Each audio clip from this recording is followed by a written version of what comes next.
Capítulo 15. Mais tarde tive muito tempo para pensar em quando tomar a decisão. Será que tinha crescido dentro de mim, à espera como um tumor? Fora num instante em que o Rupert me despedira sem me dar boas referências, como uma criada de servir, ou ao ouvir a resignação cansada na voz do Dave?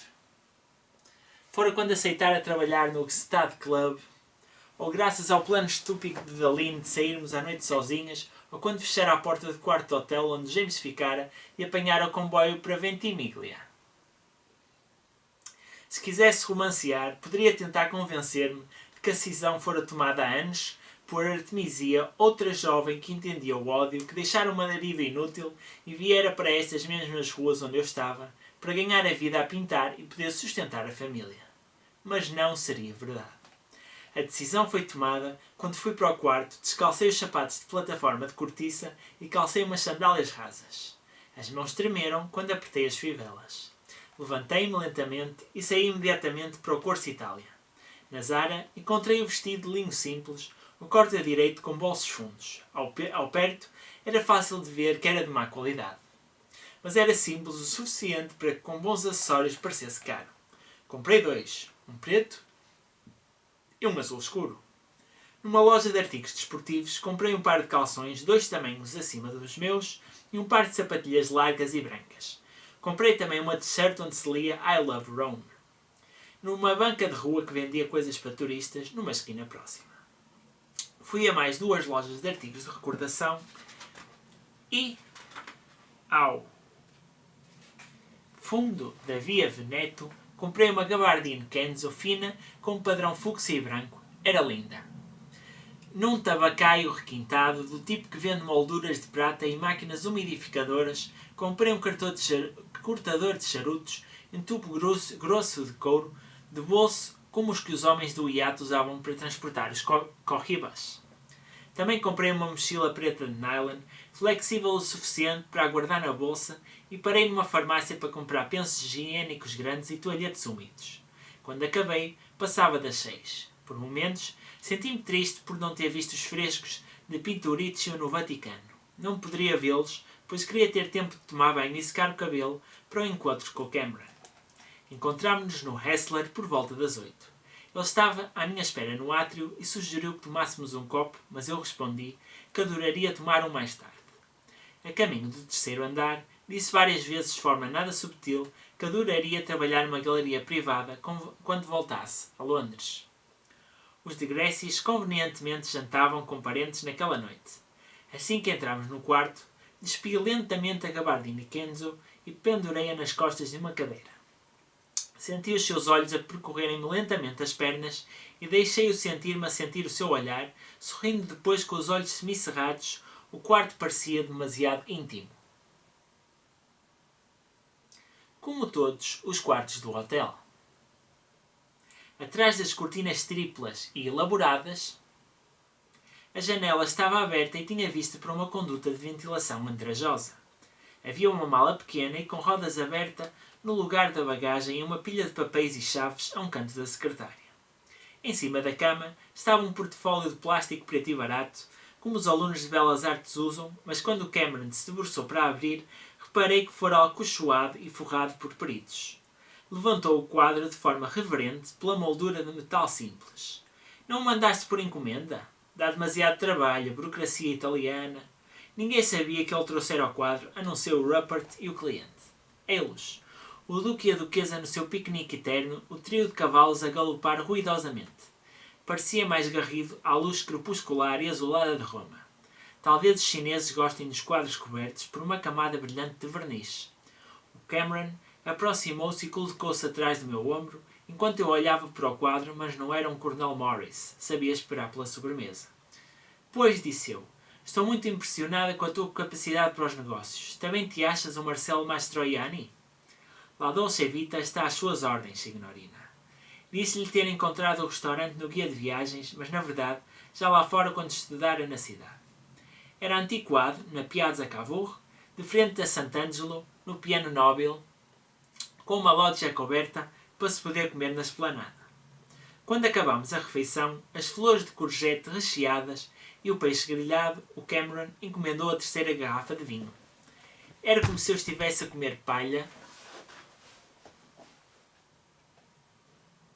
pois quase não conseguia engolir, com a garganta apertada por causa da tensão que sentia.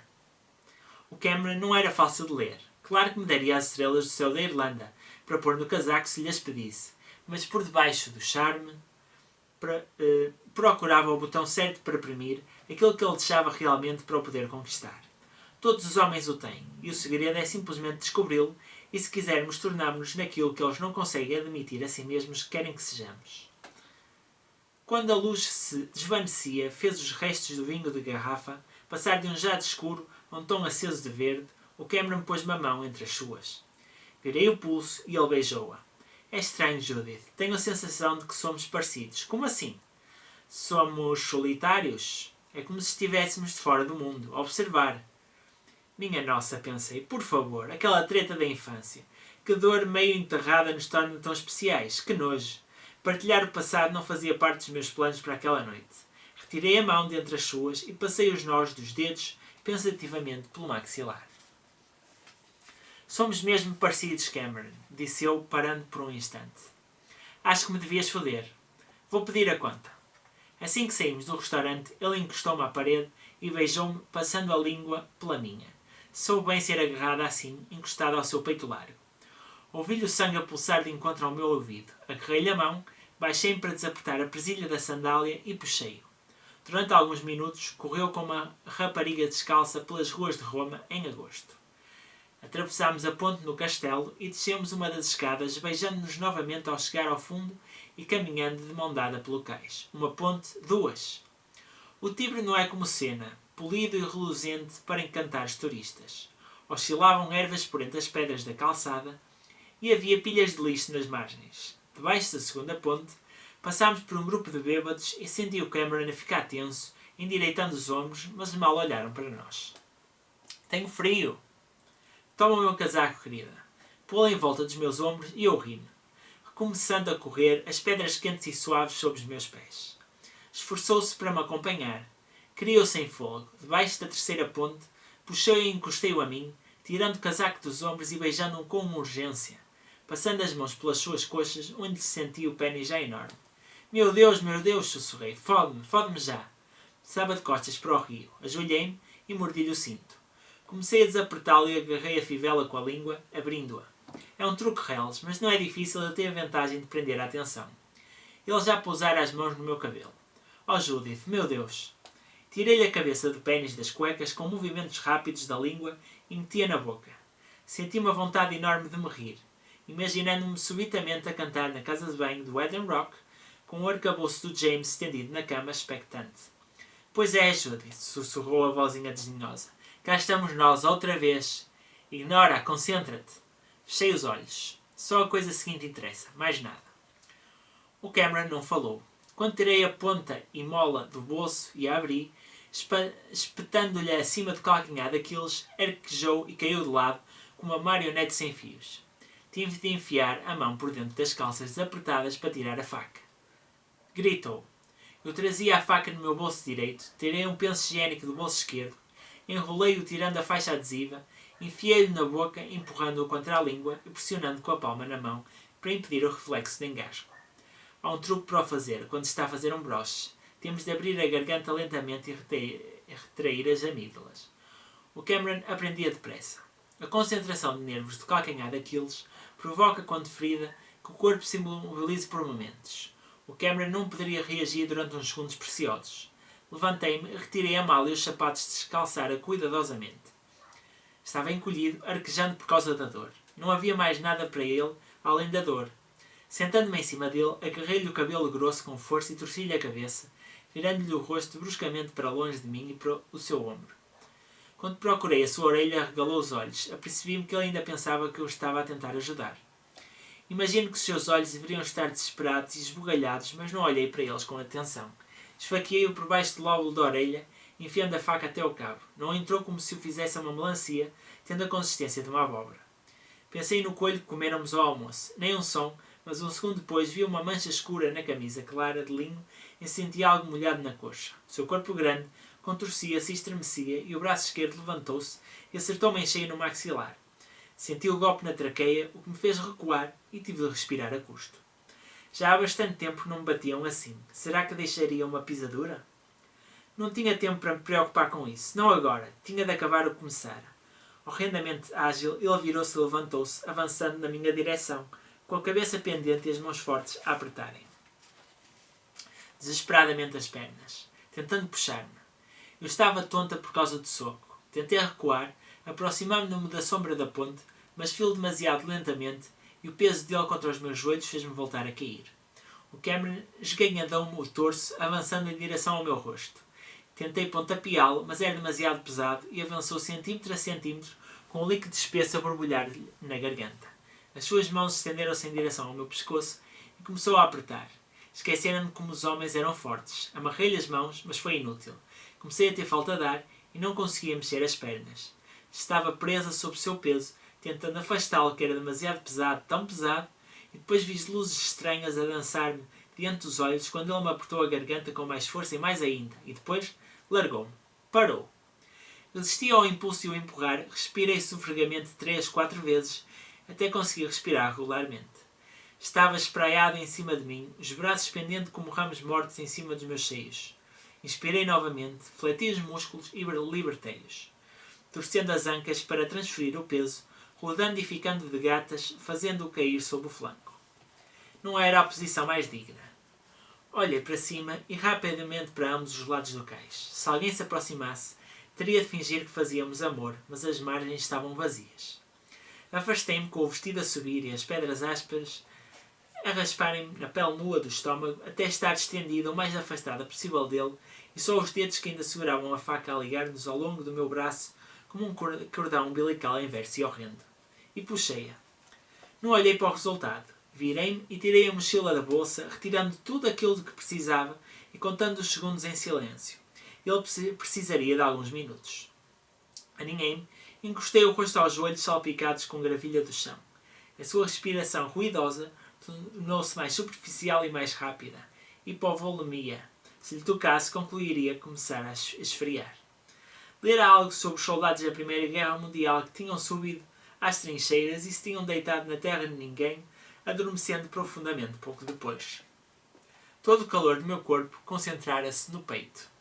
E o subir e descer do peito, ao respirar contra a pele, embalou-me. Só quando ouvi um motor avivei, estremecendo. Merda, merda, merda.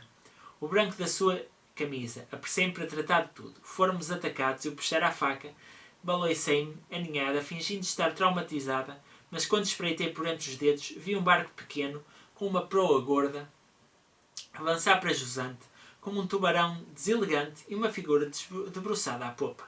Um pescador. Ainda havia enguias no Tibre. Só depois do barco desaparecer e a água se ter tornado novamente um lençol liso, reparei que o Cameron parara de arquejar. Agora o polegar. Ele tinha usado a mão esquerda para ceder ao telemóvel. Pressionei-lhe a mão aberta contra as pedras e afastei-lhe os dedos. Encostei a faca ao seu dedo e com o joelho em cima da lâmina empurrei. Depois de fazer um corte fundo, o cortador de charutos tratou do osso. Atirei o cortador por cima do ombro e ouvi-o chapinhar no rio ao enfiar o polegar na caixa de charuto. Temera a dificuldade de o atirar para o rio, e isso antes de descobrir como era realmente pesado. Tive de apoiar os pés descalços na poça em seu redor e de o puxar pelos ombros, mas a adrenalina deu-me força e consegui arrastar-lhe o torso para o cais de uma só vez. O seu braço esquerdo estremeceu mais uma vez como um zombi. Ficou inclinado para trás, com a flexibilidade de um ginasta, e embateu com a nuca nas pedras do cais. Não magoou. Apoiei o joelho no seu peito, para lhe retirar a mordaça e empurrei-lhe a coxa para o virar, até o conseguir rebolar para a água. Um dos mocassins saiu-lhe do pé quando o empurrei para o rio. Peguei nele e senti a presilha no topo. Gucci, que elegante. Atirei-o também. No silêncio que se seguiu ao chapo que o sapato fez na água, ouvi um guincho agudo e vi algo preto e peludo pelo canto do olho. Arquejei, quase soltando um grito, e cambaleei quase caindo também no rio. Era uma ratazana. Só uma ratazana. Mas não parei de arquejar e as mãos tremiam-me. Quase esperava que saísse uma figura das sombras, pois sentia intensivamente que alguém me observava. Foi só uma ratazana, provavelmente atraída pelo cheiro a sangue fresco, um pensamento nojento. Forçando-me a respirar calmamente por entre os dentes, Despi-me, limpei-me e rapidamente com vários toalhetes úmidos e meia garrafa de Evian que tinha na mochila. Enfiei os toalhetes pelo gargalo da garrafa e enterrei-a por entre erva encharcada de urina no meio da ponte. Enrolei o vestido de barato azul marinho que usara com outro penso higiênico enorme e amarrei-o num saco de plástico transparente para me livrar dele mais tarde. Nenhum lixeiro se atreveria a abri-lo. Tirei o vestido preto da mochila e amarrei-o à cintura para parecer mais gorda. E depois vesti a t-shirt e os calções largos. Demorei uma eternidade a conseguir vestir a t-shirt. Tinha o cabelo amarrado, os sapatos na bolsa e guardei tudo na mochila de nylon, mais o tubo de charuto e o telemóvel do Cameron. Revistara-lhe os bolsos do casaco antes de o atirar para o rio, guardando a chave do hotel no sutiã. Sem passaporte nem carteira, demorariam a identificá-lo. A escuridão era frustrante, mas senti-me grata pela falta de visibilidade. Não havia candeeiros românticos para encorajar namorados a dar um passeio à beira-rio. Esperei que as luzes do castelo brilhassem e vi o brilho da faca ao passar a língua lentamente por ambos os lados da lâmina, chupando o sumo férreo por entre os dentes. Talvez seja superstição, mas senti estar a lamber o meu reflexo. Depois, atirei-a vendo-a arquear e cair com um chape breve e oleoso. Quando os Borgias queriam fazer um aviso, os seus assassinos amarravam as vítimas, degolavam-nas, enfiavam-nas em sacos e atiravam-nas ao Tibre, onde flutuavam na corrente até ao castelo. Por vezes, eram usadas redes de juncos para garantir que os corpos eram encontrados. A que velocidade passava a corrente do rio? Teria provavelmente 1 hora, talvez até amanhecer se tivesse sorte, antes de alguém reparar no cadáver. Com os auriculares nas orelhas e o telemóvel preso ao colarinho, corri pela margem com os AC/DC a gritarem. Cheguei ao Westler em 15 minutos, depois de subir a escadaria da Praça de Espanha a correr. Quando cheguei ao átrio ofegante, quase acreditei ser o que parecia. Uma turista que fora dar uma corrida para queimar as calorias de gelato e definir as coxas. Avancei exausto até chegar ao elevador e ninguém olhou para mim. O quarto fora limpo, as cortinas abertas e o ar-condicionado vibrava. Havia um bombom na almofada e tapetes de algodão de ambos os lados da cama. No interior, lavei a cara, olhando rapidamente para me certificar de que o soco do Cameron não deixara marca. Pus o vestido preto, calcei os sapatos de salto alto e vesti a gabardina colorida que ainda estava à minha espera na cadeira. Se alguém me tivesse visto subir, veria uma mulher completamente diferente a descer. Verifiquei rapidamente que o portfólio ainda estava em cima da cama, caso a empregada de quarto lhe tivesse tocado. Mas o quadro continuava no interior da capa. Agora o telemóvel. Peguei numa toalha de banho, estendi em cima do tapete, abrindo o tubo de charuto. O polegar caiu lá de dentro, branco e acinzentado, onde não estava coberto por sangue, com uma larva obesa. Passei o dedo pelo ecrã, encostei o dedo ao leitor. O ecrã estremeceu e surgiu uma mensagem. Volto a tentar. Porra, e se também fosse sensível ao calor? Passei o dedo por água quente e sequei-o, voltando a tentar. Desbloqueei-o. O polegar rebolou pelo meu colo. Meu Deus! Pousei-o cuidadosamente no canto da toalha. Queria ler as mensagens de correio eletrónico e as de texto, mas não tinha tempo. Passei rapidamente pelas aplicações até encontrar o calendário. Tinha esperança de que o Cameron tivesse apontado a data da reunião com o cliente, mas tinha apenas os pormenores acerca do voo de regresso a Londres, do aeroporto de Fiumicino, dentro de 2 dias. Ok. Sabia então que a reunião seria no dia seguinte. Que mais? A caderneta bancária. Precisava dos códigos de para onde quer que fosse que ele planeava depositar o dinheiro. British Airways, Hetero Express, Boots, tudo coisas banais. O HSBC parecia ser promissor, mas a conta estava em nome do Cameron e, além disso, precisava de uma palavra-passe e de um código de segurança. Será que ele planeara mesmo enfiar lá 5 milhões de libras? Pensa, Judith, pensa. O polegar fitava manimadamente. Será que o Cameron não teria um plano B? Roma era infame pelos seus carteiristas e o telemóvel era quase novo. Porque que aguardar lá a informação delicada? Levantando-me, empurrei a toalha com o joelho e o polegar voltou a rebolar. Vai-te lixar, disse. Mas olhei com atenção. O coto estropiado apontava para a bagagem. Talvez tivesse outra caderneta bancária na mala, uma de papel. Tinha de descobrir os códigos. Todo esse esforço seria em vão se não os encontrasse. Passei as mãos por um par de camisas, dobradas meias, roupas, interior, um livro. Folheei-o, talvez tivesse escondido um bilhete para si mesmo entre as páginas. Nada. apesar de refletir que me sentia menos culpada por ter assassinado um homem que lia Jeffrey Archer por prazer. Tinha de haver algo escrito. Não conseguia contemplar sequer o que aconteceria se não houvesse. Tinha de haver uma caderneta bancária. Tinha mesmo. Verifiquei os bolsos e a secção interior da mala, procurando folhas rasgadas, e lembrei-me dos estojos da barba que vira na casa de banho. E claro, havia um caderno Moleskine, vermelho e pequeno, no bolso lateral dos estojos da barba. A toalha de banho tinha apenas uma pequena mancha de sangue, do sangue do Cameron, por isso deixei ao lado do lavatório, esguichando também a espuma da barba para a borda, para ser mais convincente. Embrulhei o polegar em papel higiênico, atirei-o para a retrete e puxei a água. Dobrei a mochila, enfiei a roupa de desporto na bolsa, pegando no portfólio que continha o quadro.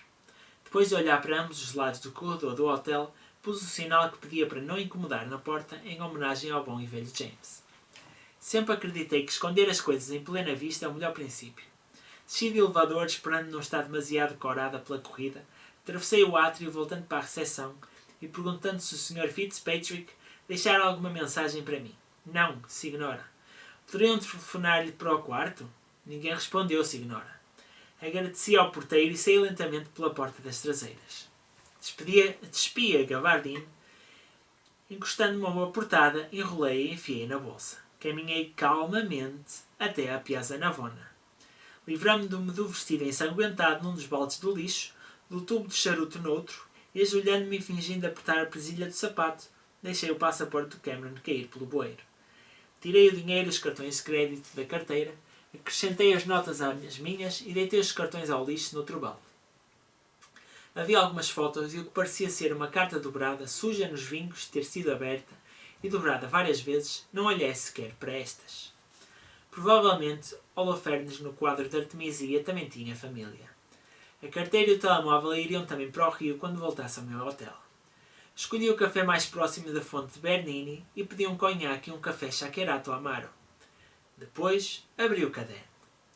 Folhei-o lenta e deliberadamente. Uma lista de compras, um lembrete para comprar um cartão, o nome de um restaurante com ponto de interrogação, vá lá, vá lá. Na última página escrita, encontrei-os, o nome e o endereço, com 11 da manhã. Sublinhado ao lado destes, e na página seguinte os números. Que alegria! Bebi o café gelado e depois um gole de conhaque enquanto fumava 3 cigarros, vendo os turistas a atirar moedas para a fonte e tirar fotografias. O brandy soube bem, quente e a escorrer dentro de mim. Toquei na face e vi que a pele do meu rosto estava fria, apesar de a noite estar agradável. Certifiquei-me de que deixara uma gorjeta generosa e despedi-me educadamente do empregado, na esperança de que ele se lembrasse de mim, se alguém lhe perguntasse. Depois voltei para o Rio. Despi-me no quarto do hotel, pousando a roupa arrumadamente, levantei a tampa da retrete e vomitei até só conseguir expelir fios de bilis. Tomei um duche demorado, o mais quente que aguentei, enrolei-me numa toalha e sentei-me com as pernas cruzadas na cama, analisando o caderno. Abri a conta no computador portátil, inserindo os números cuidadosamente. Tinham sido muito espertinhos o meu duo de ladrões de arte. A conta era nas Ilhas Cook e fora claramente aberta há pouco tempo, tendo $10.000, um mínimo internacional, tal como a minha na Suíça. Eis o IBAN e SWIFT, o nome do beneficiário. Aqui não tinham sido muito espertos. Goodwood Holdings Inc. e a palavra passe cavalo 1905. Era simplesmente ridícula. Desliguei o computador. O Rupert provavelmente também tinha acesso à conta e imaginei-o à espera tensamente amanhã que o depósito fosse feito. Amanhã. A reunião. A pessoa com quem o Cameron planeara encontrar-se chamava-se Moncada. Talvez o Fitzpatrick pudesse ter feito marcação num cabeleireiro requintado de Roma com esse nome, mas era improvável. Sentia-me profundamente cansada, não aguentaria olhar para o relógio, ainda assim, não seria a primeira vez que fazia uma direta. Preparei um café instantâneo horrendo, usando a chaleira pequena do hotel, e fiz uma pausa indo à janela, depois voltei para o computador portátil. Não encontrei nada de útil, pesquisando o nome Moncada. Tentei galerias de arte, pequenos comerciantes, relatórios de venda, os convidados das festas do mundo da arte, curadores, jornalistas, nada. Depois tentei a morada em Roma, procurando primeiro negócios de arte próximos e depois a localização no Google Earth, vendo o que parecia ser um subúrbio andrajoso. O que levaria o Cameron a fazer um negócio tão lucrativo num sítio daqueles?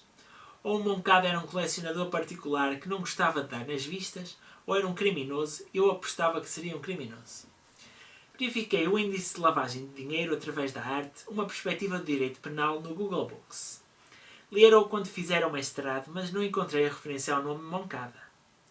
Tentei alguns termos de pesquisa aleatórios e, ao usar fraude artística Itália, encontrei o que procurava. A máfia estava metida no mundo da arte, mas isso não era nada de especial. A máfia fazia tanto parte da vida em Itália como as apresentadoras seminuas faziam parte dos programas de televisão. Uma das coisas que adoro acerca dos italianos é levarem a cultura tão a sério. Não passaria pela cabeça de ninguém que a arte pudesse ser suficientemente importante para a máfia. Quando estavam ocupados a corromper o governo e a cobrir o sul de Alcatrão, mas eles eram verdadeiros profissionais. Um dos grupos conseguira trocar falsificações de quadros do Renascimento por 20 obras verdadeiras num dos museus mais pequenos do Vaticano em Roma e vender aos verdadeiros no submundo para financiar a compra de armas por uma guerra territorial na Calábria. Passaram-se décadas antes que descobrissem as falsificações e alguns dos quadros fossem recuperados.